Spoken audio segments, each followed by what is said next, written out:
brought you by Silver Pumps and Motors. Top quality और consistent performance के लिए सिर्फ सिल्वर पंप्स नाम याद रखना. కాస్కో కరుణాకర్ రెడ్డి అంటే చూసుకుందామా బొజ్జల సుధీర్ రెడ్డి అంటూ నేతలు తొడలు కొట్టడంతో టెంపుల్ సిటీలో ఒక హై టెన్షన్ వాతావరణం కనిపిస్తోంది. గోవుల మరణంపై టీడీపీ వైసీపీ మధ్య మాటల తూటాలు పేలాయి. చర్చకు రమ్మంటే భూమన పారిపోయారని టీడీపీ అంటుంటే తాను వెనుకడుగు వేయలేదు అంటున్నారు భూమన. రేపైనా ఎల్లుండైనా సరే ఎప్పుడైనా తాను సవాలుకు సై అంటున్నారు. టీటీడీ గోశాలలో గోవుల మృతిపై రాజకీయం రోజురోజుకు ముదురుతోంది. నిన్నటిదాకా సవాళ్లు ప్రతి సవాళ్లు చేసుకున్న నేతలు గురువారం రోడ్డెక్కడంతో రోజంతా హైడ్రామా కొనసాగింది. తిరుపతిలో ఉద్రిక్త పరిస్థితులు తలెత్తాయి. గోశాల దగ్గరకు వెళ్లిన టీడీపీ ఎమ్మెల్యేలు భూమనకు ఫోన్ చేశారు.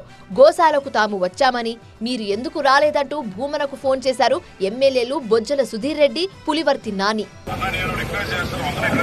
సుధీర్, మీరున్నారు గాని మమ్మల్ని ఇక్కడ కట్టడి చేసి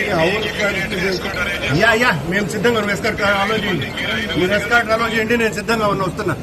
తన ఇంటి చుట్టూ పోలీసులను పెట్టించి గోశాలకు రాకుండా చేశారని ఆగ్రహం వ్యక్తం చేశారు భూమన కరుణాకర్ రెడ్డి. మా ఇంటి చుట్టూతో 100 మంది ఉన్నారు పోలీసులు, ఎందుకు ఇట్లాంటివన్నీ కూడా? సుధీర్, ఎస్పీ గారిని పంపించండి, వస్తాం ఇప్పుడే. టీడీపీ ఎమ్మెల్యేలపై మండిపడ్డారు భూమన తనయుడు అభినయ్ రెడ్డి. పోలీసులతో నిర్బంధించి సవాల్ చేయడమేంటని విమర్శించారాయన. పోలీసులు భూమనను ఇంటి నుంచి బయటికి రానివ్వకపోవడంతో తాను గోశాలకు వెళ్లానన్నారు వైసీపీ ఎంపీ. గోశాలకు వెళ్లిన గురుమూర్తితో టీడీపీ నేతలు వాగ్వాదానికి దిగారు.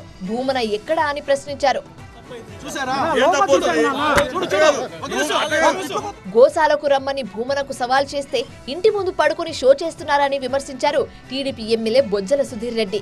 ఈ పడుకోదానికి ఇంట్లోనే పడుకోవచ్చు కదా, సవాళ్ళకి వాళ్ళు ఎందుకు వేయాలా, తొడలు ఎందుకు కొట్టాలా, ఆ నొప్పులు ఎందుకు మళ్ళీ పాపం వాళ్ళకి ఆ వయసులో?